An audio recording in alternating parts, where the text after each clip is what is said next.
Salut les deux, c'est Saikyo. Petite vidéo aujourd'hui mais avec pas mal de choses à vous dire. Déjà, au niveau annonce, cette vidéo là n'est pas trop faite pour, mais bon, je vais pas faire une vidéo juste pour vous dire que ce soir il y a un live, je le fais ici. Si vous êtes fan de Bleach, si vous êtes au courant du retour de Bleach et ce genre de choses, vous savez aussi que les officiels de Bleach vont lancer un live aux alentours de 1h45 du matin, en heure France métropolitaine bien sûr, et qu'ils vont faire des tas d'annonces et de révélations supplémentaires sur le projet Bleach Face Again, sur la suite de Bleach en animé, sur également Bird the Witch, le manga et l'OAV, et pourquoi pas d'autres surprises, ça on verra bien. Justement, j'ai planifié un live pour qu'on le découvre ensemble. Officiellement, ça démarre à 1h45, moi j'ai planifié mon propre live à 1h, 45 minutes avant, si jamais j'ai un petit peu du retard, comme ça vous pouvez prendre le temps également de venir vous installer, et on pourra aussi en discuter ensemble dans le chat, un petit peu avant que ça commence, comme ça on fait pas ça de manière trop brute et trop rude.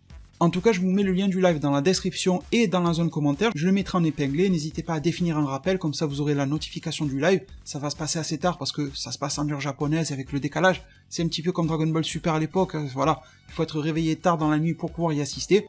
Voilà, en tout cas, personnellement, le retour de Bleach, pour moi, c'est un gros événement, un truc limite inespéré depuis 8 ans, et j'espère pouvoir le vivre avec vous ce soir, cette nuit. Du coup, voilà, le rendez-vous est pris. Et sinon, aujourd'hui, dans cette courte vidéo, je voulais vous apporter 2 news sur le jeu Dragon Ball Z Kakarot, ça manquait de contenu, etc. Donc, on commence à avoir de la nouveauté. Enfin, dès maintenant, au moment même où je vous parle, la Time Machine, la machine à voyager dans le temps, est disponible dans le jeu Dragon Ball Z Kakarot. Pour ceux qui ne sauraient pas à quoi sert cet élément-là dans le jeu, déjà, c'est gratuit, ça c'est cool, et heureusement que c'est gratuit quand vous allez savoir ce que c'est. Donc en fait, cette machine à voyager dans le temps, si vous étiez sur mes lives Kakarot, vous savez déjà, peut-être que vous étiez déjà informé à côté, bien sûr, c'est tout à fait possible, mais si vous ne savez pas, eh bien ça vous permet de vous prendre un petit peu pour un Mirai Trunks et de retourner dans le passé, et donc concrètement de refaire les missions du jeu Dragon Ball Z Kakarot. Vous avez vu que pour le moment, quand vous avancez dans l'histoire, ou si vous finissez le jeu, eh bien vous ne pouvez pas refaire les anciennes missions. Il y a quelques petits moyens détournés de se refaire certains combats par Shenron, il y a certaines quêtes qui sont débloquées à la fin du jeu, tout ça, mais ça reste très limité, et on peut pas se refaire en 2-3 clics, et bien telle ou telle mission du jeu, un peu comme ça pouvait être le cas dans Xenoverse, etc. Et bien là, la machine à voyager dans le temps vous permet de refaire les missions principales et les quêtes annexes, les deux, voilà, sans distinction. Ça vous permet soit de les refaire pour avoir un meilleur score, avoir le rang S, etc., et ça vous permet tout simplement de faire les quêtes annexes que vous auriez pu rater. Je ne sais pas pour vous si vous avez tout fait de manière millimétrée, mais en tout cas vous étiez là dans mes lives, vous avez vu que j'avais eu une approche un petit peu modérée, un petit peu de quêtes annexes, surtout quand elles étaient intéressantes, etc. Certaines que j'ai zappées parce qu'elles étaient chiantes et tout, ou qu'elles n'apportaient rien et je comptais les faire plus tard hors live, ben voilà, ça peut être une belle occasion de pouvoir se faire ce qui manque et d'avoir un jeu Kakarot complété à 100%, sans avoir le remords de ne pas l'avoir fait au moment même où il fallait le faire, de ne pas avoir perdu du temps, parce que c'est vrai, c'était relou aussi quand tu voulais avancer dans l'histoire, tu devais te taper des millions de quêtes avec un petit Namek qui voulait bouffer, ça te prenait 4 heures et tout, toi tu voulais te taper contre Freezer. Au moins, même pour les nouveaux joueurs, vous pouvez, entre gros guillemets, rusher l'histoire principale si c'est ça qui vous tente en priorité, et vous faire les quêtes annexes après, encore que je vous conseille quand même d'avoir une approche modérée, comme je l'ai dit tout à l'heure dans le jeu, si jamais vous êtes débutant dessus, ça vous permettra de moins galérer dans les combats du mode histoire, et d'avoir un niveau qui sera à peu près équilibré par rapport à celui du robot de l'adversaire de l'intelligence artificielle. Sinon, la deuxième news, celle-là était déjà cool, bien que ça aurait dû être intégré au jeu de base, on est d'accord, mais vaut mieux tard que jamais, et tant que ça reste gratuit, on va pas trop grincer des dents.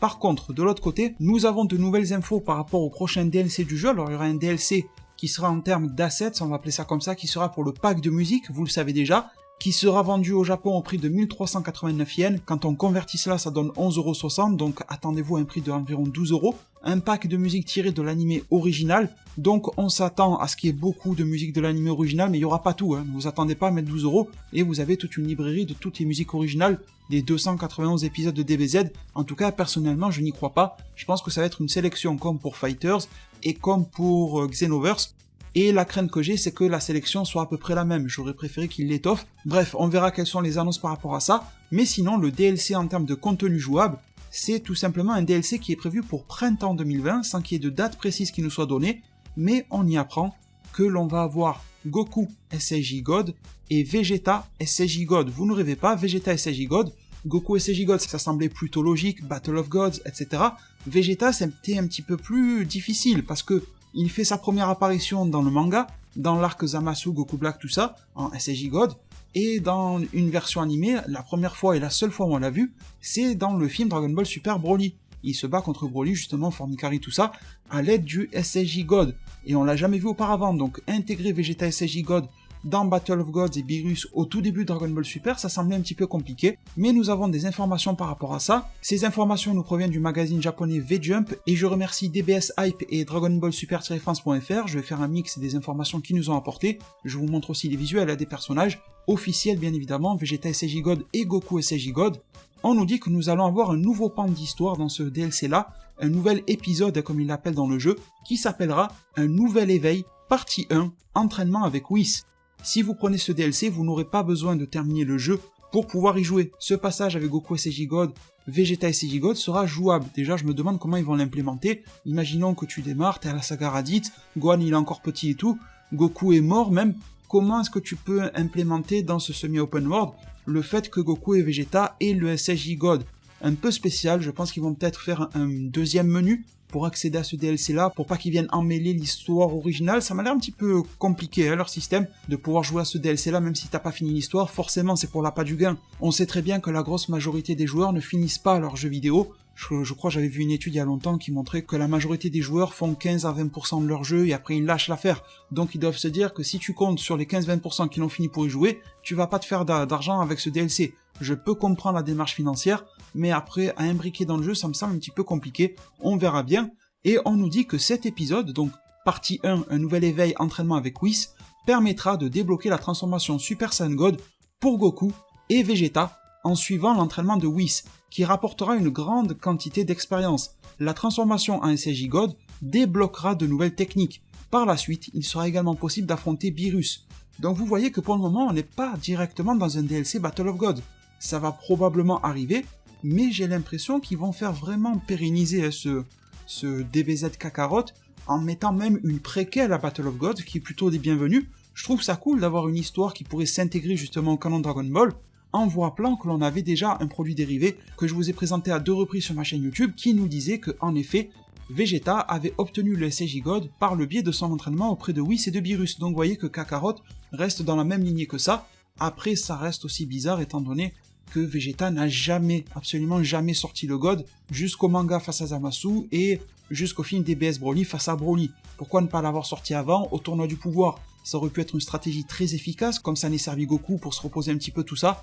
Voilà, c'est vraiment particulier, face à Freezer ça aurait peut-être pu servir aussi, mais bon, Goku ne l'avait même pas sorti lui-même. Donc les devins, ça nous confirme aussi une chose, c'est l'information que je vous avais donnée par rapport au data mining, par rapport à la version debug du jeu. Vous étiez nombreux à m'avoir apporté votre soutien et je vous en remercie vraiment infiniment. Et de l'autre côté, il y avait aussi beaucoup de sceptiques qui pensaient que je mentais, que j'essayais de faire de la fausse hype autour du jeu avec Vegeta SSJ God, que j'avais fait un fake ou je sais pas quoi. Bon, vous voyez que je vous avais apporté aucun fake. J'avais pourtant assuré à ces personnes-là qui ne me croyaient pas que j'avais vérifié de mes propres yeux dans les dossiers du jeu si Vegeta y était bien dans la partie DLC, etc. pour ceux qui avaient suivi les histoires. Est-ce que Vegeta SSJ God y était? Et je l'avais vérifié par moi-même, ces personnes refusaient de me croire. Bon, maintenant, je pense que quand ils joueront par eux-mêmes Vegeta SSJ God, eh bien, ils prendront un petit peu de recul sur la situation, ils se diront que finalement, en tant que chaîne d'information Dragon Ball, j'avais plutôt visé juste et que j'avais apporté une information de qualité par rapport à ce Vegeta SSJ God, et j'avais aussi très bien fait de modérer le propos, je ne sais pas si vous en souvenez, par rapport au fait que ça voulait pas forcément dire que Dragon Ball Super arriverait. Ça voulait peut-être dire que c'était Battle of God, ça voulait peut-être dire que c'était l'entraînement avec Whis pour avoir le SSJ God. Vous voyez qu'on avait tapé plutôt juste, aussi bien sur les informations, celles-ci étaient déjà vérifiées de base et elles se confirment aujourd'hui, et aussi bien finalement sur la théorie que j'avais pas apportée sur que peut vouloir dire Vegeta SSJ God dans le jeu Dragon Ball Z Kakarot. Donc au final, tout est bien qui finit bien. Je remercie encore une fois infiniment toutes les personnes qui m'apportent leur soutien, que ça soit depuis 2 jours, 1 semaine, 1 mois, 1 an ou même 3 ou 4 ans. Je vous remercie tous infiniment du fond du cœur. Encore une fois, j'espère vous retrouver ce soir aux alentours de 1h, 1h45 pour le live sur Bleach. Ça me ferait extrêmement plaisir de vous y retrouver, en espérant que les annonces soient folles et que l'on ait de belles révélations, des visuels à se mettre sous la dent, etc. Ça serait très intéressant. Merci infiniment pour tout. Bon jeu sur Dragon Ball Z Kakarot. Je vous tiendrai bien sûr au courant quand la date du DLC est fixée, le prix, etc. Voilà, comptez sur moi comme d'habitude. N'hésitez pas à liker, à vous abonner, activer la cloche des notifications, comme ça on se retrouve très rapidement. Prenez tous extrêmement bien soin de votre futur, et à plus pour de prochains arts divinatoires.